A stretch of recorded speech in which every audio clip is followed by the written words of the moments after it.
Harry.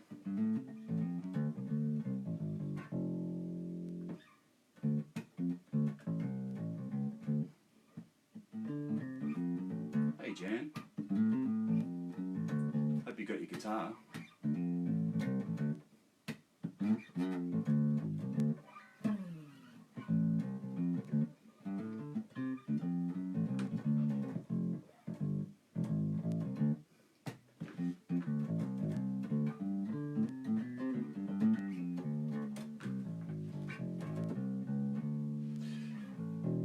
Give it a couple of minutes, I guess, some more people to log on, but I thought I'd do a just a general kind of lesson that would apply for bass, for guitar, for ukulele, I guess for anything fretted really. So if you've got a guitar, grab a guitar. Some of you might think this is a total waste of time and you know it already, and that's cool, but just trying to be a bit general and just help some people out. Happy distraction, and for myself and for everybody. Mark Hughes, bass player. William Voigt, yes. Have you got that 7-string rockin' Bill?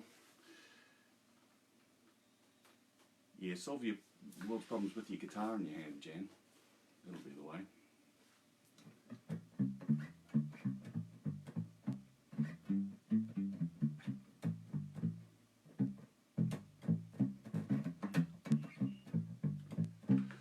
It's 11:01.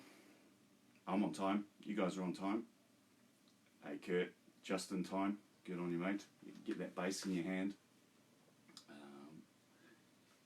Let's get cracking. Let's get cracking in a minute.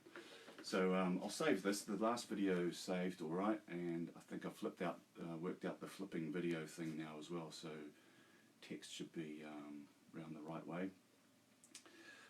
So what I thought I'd do, something I see a lot, is with guitar players and bass players, is not knowing where all the notes are on the bass or the guitar.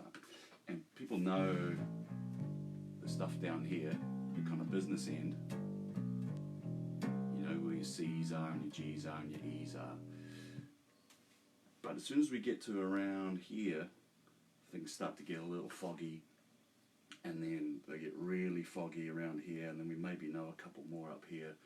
And I've seen people who are seasoned professionals and really skilled, amazing players kind of do this when they're thinking about where a note might be further up on the instrument. And that's kind of, beginners will do the same thing as well. So I think that's just a result of never really paying attention to it. I was guilty of this as well. And, you know, I'd kind of have to figure out like where a note might be up higher in this dusty end of things. And that's purely just because I'm not used to playing as much up there as I am down here. Some people will even, some guitar players will even know their shape of a chord down here, and then if they stick a capo on, as far as they're concerned, that is the same chord, no matter where they're playing. And they're not really thinking about the notes. And I think learning where the notes are is super beneficial, and it's often overlooked. It's overlooked because maybe just people just want to press ahead and rock out. But if you want to get better at the instrument, I think it's really important to learn your notes. So I've got a couple of little exercises which can really help, and I found these super helpful when I learnt them. And it's the kind of thing that you can feel results of on a gig, but you've got to do the exercise. So that's what today's lesson is going to be. So if you've got a bass, it's going to apply. If you've got a guitar, it's going to apply. If you've got a ukulele, it's going to apply. If you've got a mandolin, it's going to apply. So I'll be using this 20 fret Fender bass as my reference. So some of you might have a 24 fret instrument, some of you might have a guitar, so you've got more strings. You might have a 5, 6, 7 string bass. In case of you, Bill, I know you've got a 7 string bass. The same concept kind of applies, and it's basically just starting to work on understanding where these notes might be. So the simple thing to do is start with pick a note. Let's pick C. So what we're going to do is going to find our highest C, and what we're trying to do is we're trying to shorten the time that we have to figuring out where the notes are. We can all figure out where the notes are if we stare long enough and like count and use other little reference points and road maps. We can figure stuff out. But when we're on stage or in a rehearsal room or in the studio or interacting with others, we haven't got a lot of time to muck around. So the faster we can respond and react, the better. So that's the kind of point of this. So let's find our highest C on the instrument. For me, it's on the 17th fret on the G string. And so what I'm going to do, I'm going to take just one string at a time, and I'm just going to play that highest G, and then I'm going to play the next, highest C on the G string. Then I'm going to play my next C on that same string. So I've got 17 and 5 are the fret numbers. So fret 17, fret 5. It's going to go between those two. The nice thing is on a stringed instrument like this, the notes are always just going to be 12 frets apart. So we can do the math. We can go 17 minus 5 because there's 12. We can count down. 1, 2, 3, 4, 5, 6, 7, 8, 9, 10, 11, 12 gets me to the next one. So whoever you've got to figure out, whichever way you use to figure out where the notes are, that's fine. But let's just start super easy. So we've got our first C, highest. We're going to start highest to lowest on your instrument.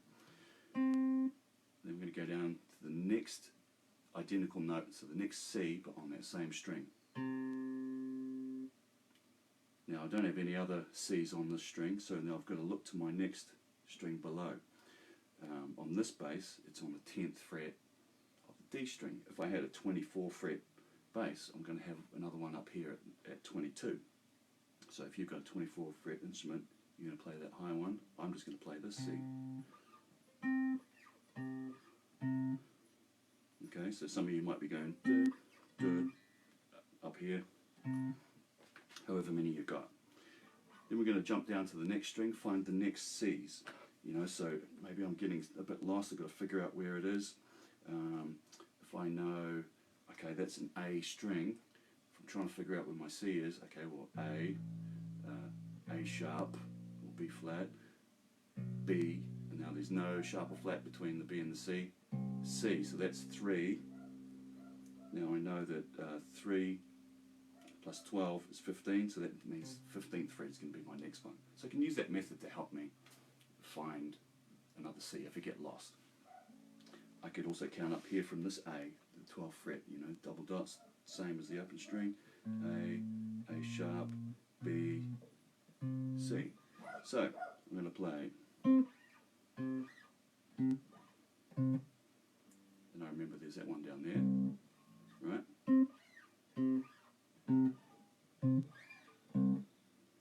Okay, I'm just going to add.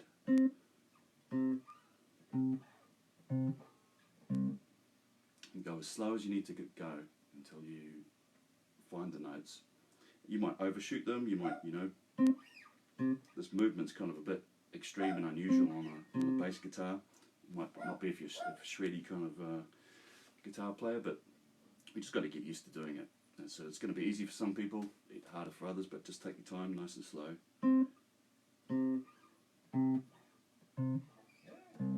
Now I've just got to figure out where the last two C's are on this big fat E string. Can anybody tell me what frets a C occurs on an E string on a guitar or a bass?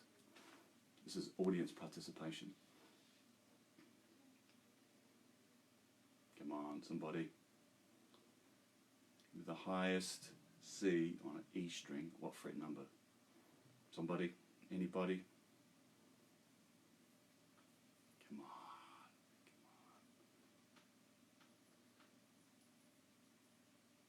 Really? Really?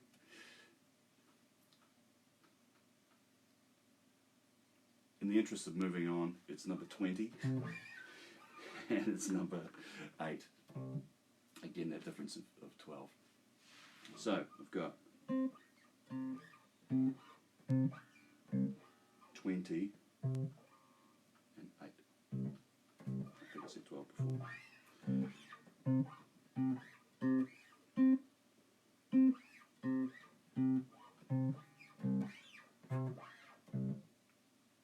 And you got to treat this as, good on you, Bill. You've got to treat this as an exercise, and think of it as music. This practice stuff is exercises, and it's going to help when you start to play music. So I think of practicing as different to playing music. The practicing prepares me kind of physically and mentally for playing music. All right. So the next thing to do is, when you've chosen this note, whichever one you're going to work on, is to start putting a metronome on. I'm going to grab my metronome. Now I'll do it at 60 beats per minute, which is, so I've got one event per second I've got to do, right?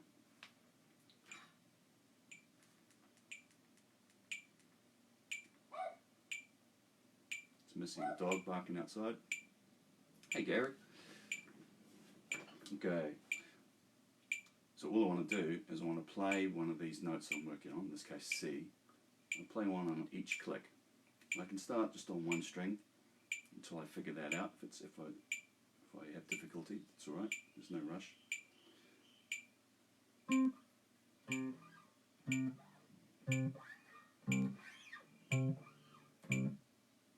That's all I have to do. Ascend and all the way down. We can start coming back up the other way if we want as well.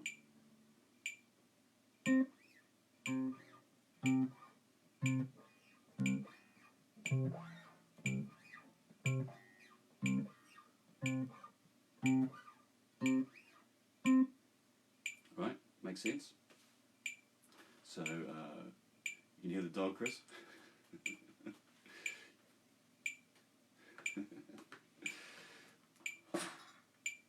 So it's a pretty simple exercise, but you take one note at a time and do it in time, and you just got to do it a bunch of times, and soon the dust starts to fall away from this end of the bass. So let's do this a couple more times. 60 beats per minute is quite nice and slow. If this was too fast, I could just do every second click, right?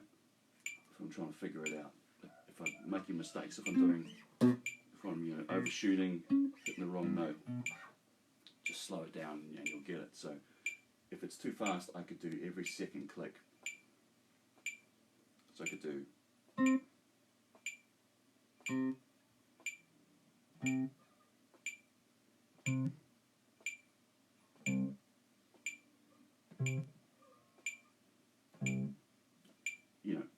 because you want to be successful going all the way through. You don't want to just be making mistakes in time. So however slow you need to do it that slow. Eventually you can speed it up and get quicker and quicker at it, and then after a while you won't have to think about where that C is up high, or where it is here, or where it is on the 10th, where it is here, because you would have paid some attention to it, right? Let's pick another note. Somebody else pick a note.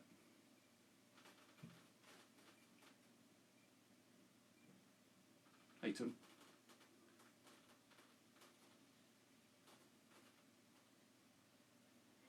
Note from somebody. Random note, not C.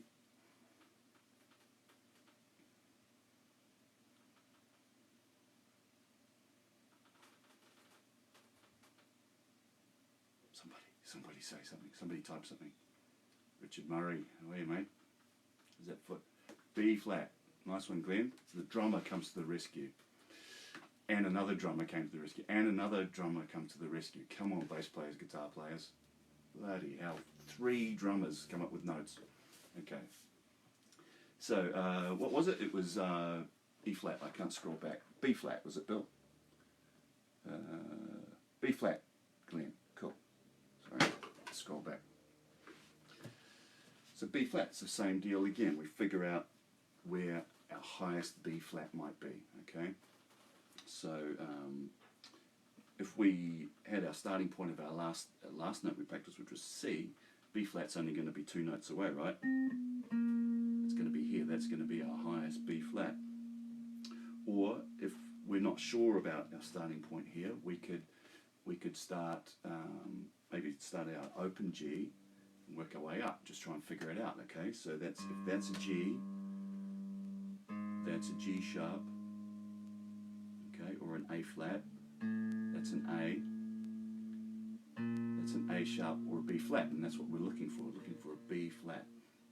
So using our formula of that's fret 3 plus 12 gets me to fret 15, right? Or I can just duplicate, there's 12 frets like an open string, so that was 1, 2, 3, 4, 1, 2, 3, 4. You can use that as to find my starting point, right?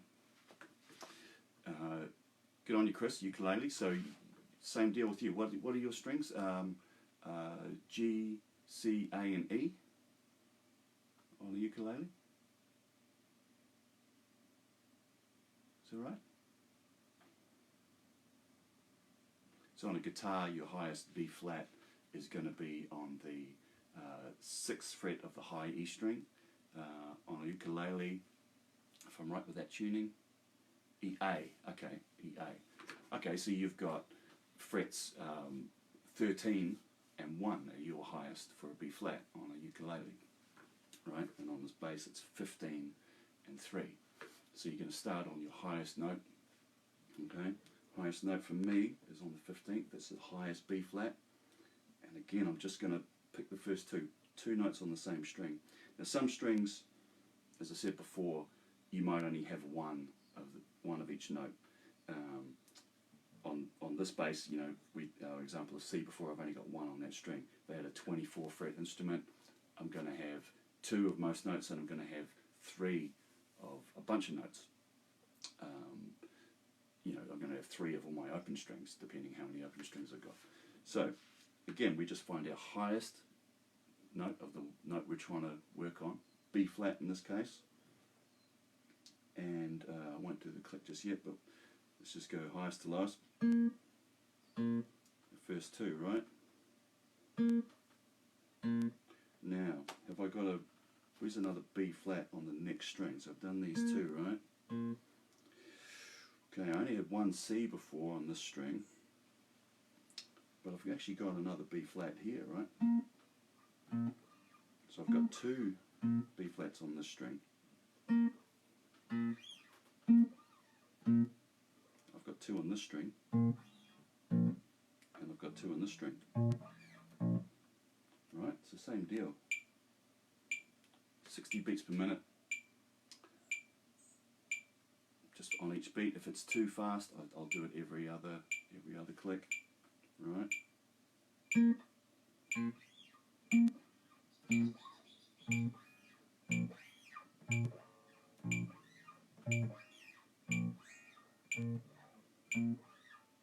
Oh, no mistake.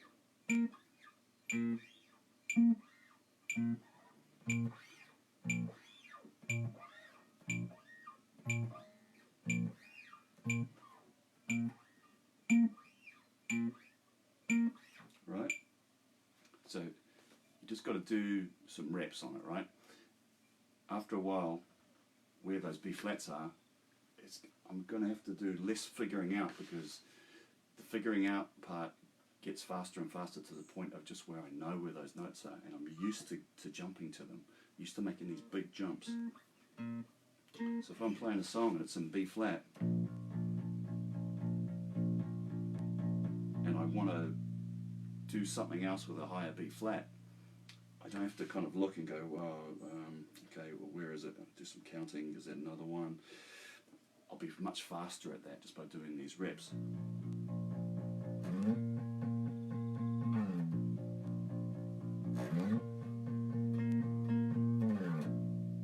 So that's the point of it, is paying some attention to where these notes are, where we might have just let them go for a long time, because we're used to this end. So another way, so any questions on that? That kind of makes sense. It's pretty obvious and straightforward, but I think the point is paying attention to doing it and actually executing it. And what you'll find is you'll feel this on a gig.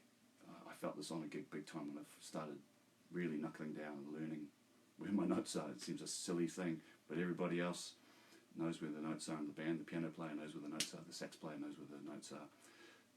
But bass players and guitar players, it's something that's often neglected, and it's something I see all the time. People will say they're good with their notes, but they'll really head scratch, literally head scratch, when they've got to add in one of these notes from the dusty end. Yeah. Nice one, Moses. Yeah, I'll save it so you know all this stuff anyway. I don't need to show you anything, but nice to see you, man. Okay, so any questions on that?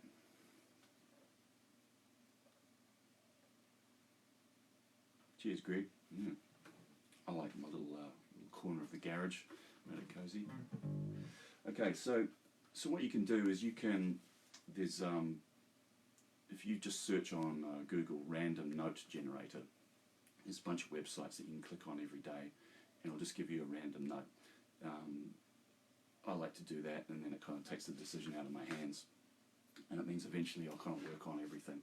So just for, I might work on C for a few days, and if you can do a few minutes a day with metronome, start highest to lowest, playing every note with that same name, highest to lowest.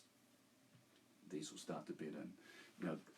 The benefits of knowing where these notes are, so you're playing a song, your reaction time is fast.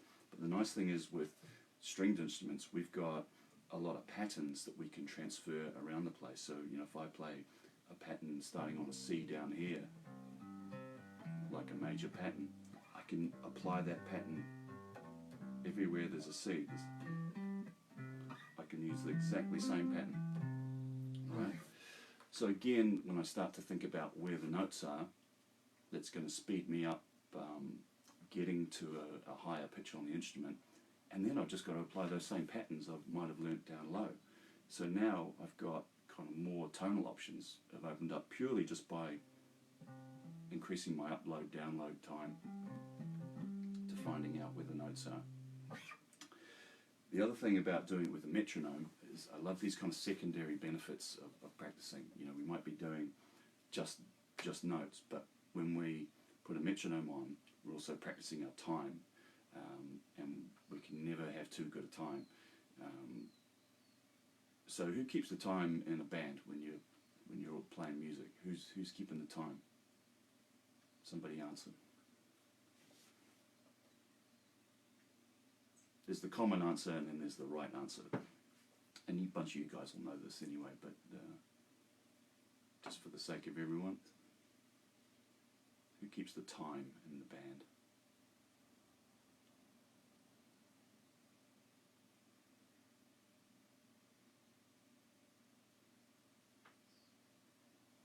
Somebody answer, come on. That's right, mate. That's right, Jamie Vokes. A lot of people go, the drummer keeps the time.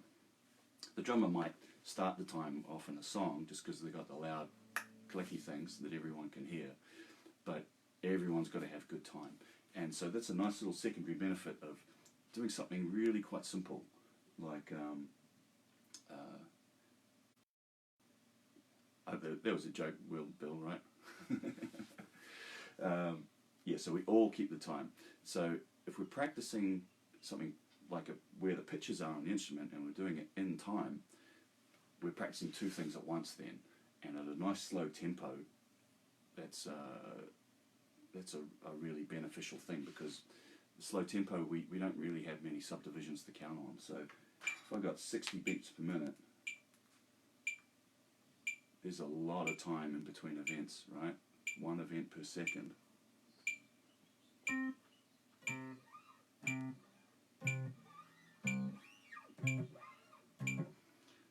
It's plenty of time for me to get to the pitches. I can speed that up over time if I want, and I should speed that up over time.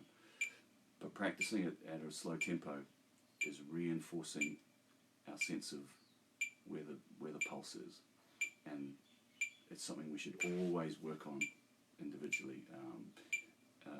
It's one of these nice little secondary benefits. As I was saying, secondary benefits, there's a lot of them, and it doesn't really matter what you're working on. You could be working on reading music, you could be working on playing a riff, playing a scale. When you isolate and treat these as an exercise, purely exercise, not playing music, so you don't want to drift off and start playing, you know, for example, say I'm playing a major scale, right? I want to treat that as an exercise, right?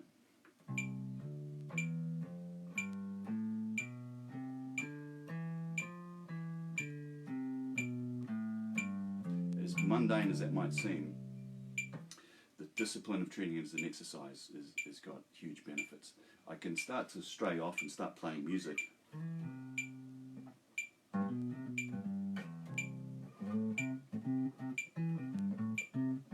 my major scale. But I'll leave that for another time.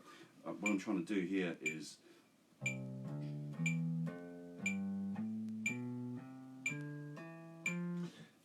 discipline myself to play in time and do the task at hand. And then I'll wander off and do something creative with it later on. That discipline can be very soothing, and it's something I enjoy about practice as well. And it's kind of something I wanted to get across today with this little lesson. We're all under a bit of stress at the moment. And something like practicing music can take your mind off other things. It's almost got a meditation kind of quality to it, because if you're focused and concentrating on something, you don't have really time to, your mind doesn't have time to wander off onto anything else. So even though we were just learning a simple where the notes are exercise, we're also helping our time when we had the metronome. Because we're focusing, we're shutting out other things, and it has a kind of a calming side effect. So I love those kind of things with music, practicing music. Now, any questions on that? It's pretty straight ahead, but I think it's something a lot of us need to pay attention to. It's under focused on, if that's such a thing. Any questions?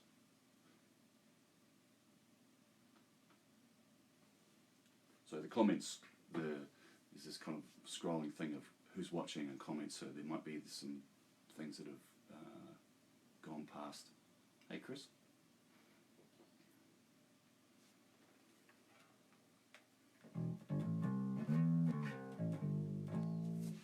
So yeah, work through, go to the random note generator online, pick a different note, pick a few days, and focus on one note, and just do it a bunch, and then you'll be amazed at how much that is stuck in here. And then you don't really need to know about it. You know, you need to work on it again, because it'll be in your head.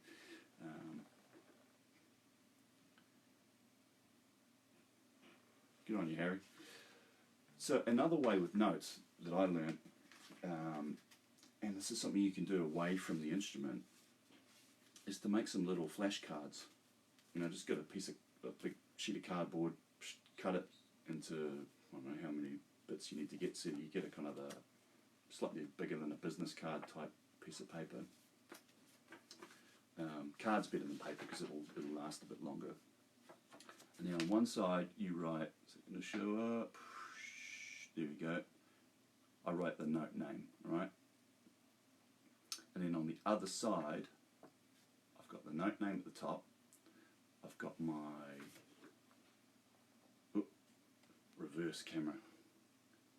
Get this light. See that? Yeah. I've got my string names, E-A-D-G. So this is a 4-string bass. So I've made this set of cards for a 4-string Fender 20 fret bass, right? If you've got a 5-string bass, if you've got a 4-string ukulele, you do your notes on the side.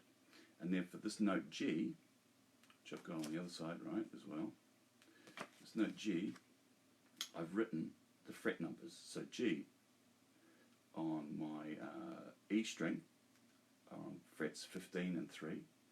On my A string are on frets 10 only. If I had a 24 fret bass, there might be another one down here somewhere. On my D, I've got the G note is occurring on frets 17 and 5, and on the G string it's occurring on open string, which is 0, and fret 12, right? So I've gone through for each note on this bass. As I said, you should do it for each instrument you've got. I've got a 5-string set of cards somewhere as well for my 5 strings. I know Goff just probably spit out his coffee when I said 5-string, but here we go. So I've got, where I've got a note with 2 names, I've written both names. So I've got F sharp and G flat, right? Got both names.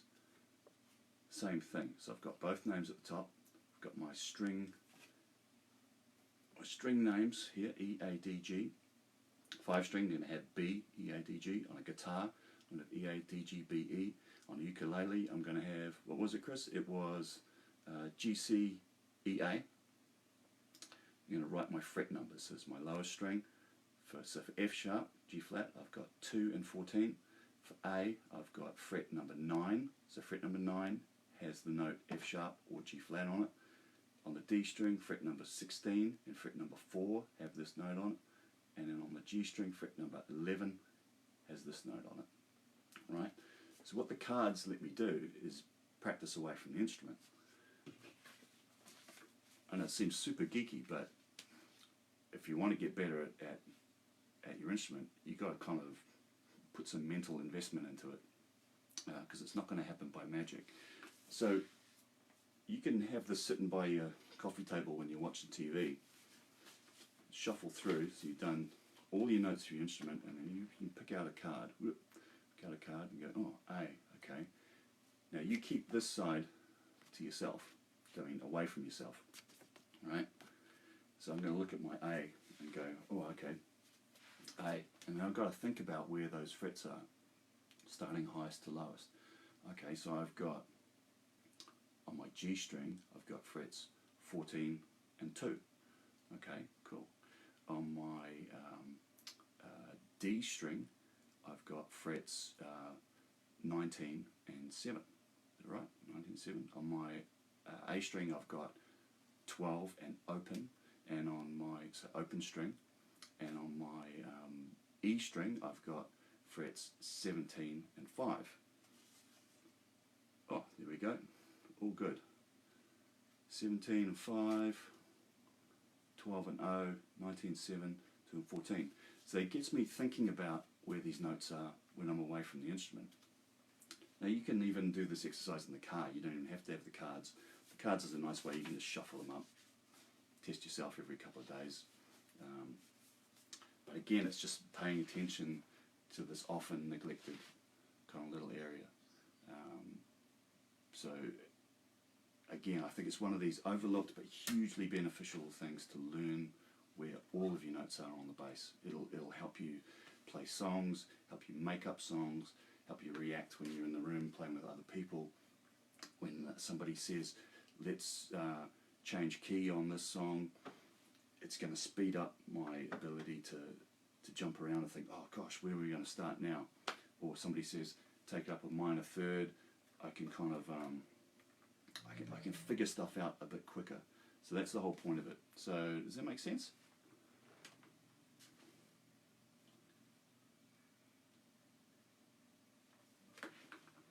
Any questions?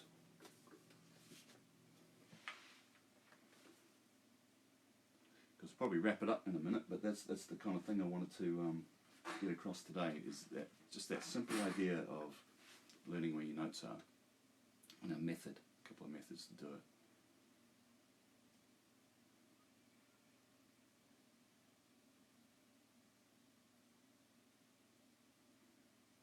But yeah, don't underestimate the power of just practicing and keeping the exercises as exercises. Don't think about creativity when you're doing the exercises, just think about the mechanics of it, right? Hey Simon, just about to wrap up, mate. So if there's any questions, I might do another, leave a comment and on something else you guys might want to find out about. Just trying to make it kind of general stringed instrument kind of instruction, something I can help with. Not just bass players, but as I said, ukulele, guitar players. So leave a comment and we'll try and do another one next week. And I've also, these kind of weird times when nobody's got any gigs anymore. I've had some students drop out too because of travel kind of issues and travel restrictions, so just trying to move some people to Skype to online.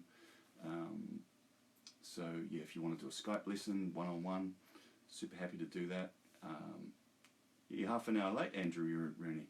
Supposed to be 10 minutes early.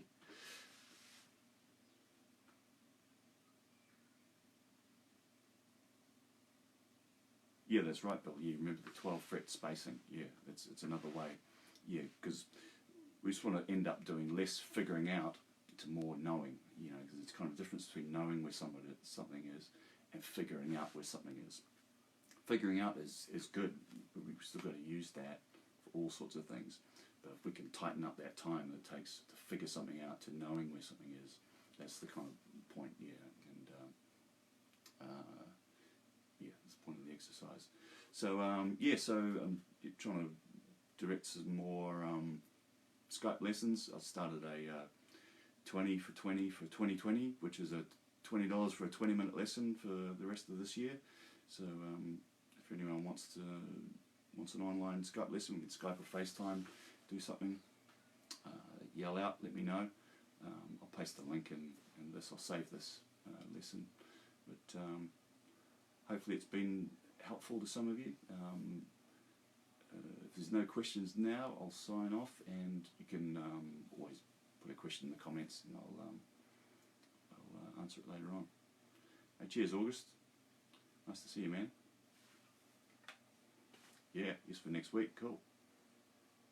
We'll try and figure out things that people might be interested in, and if I can be of help.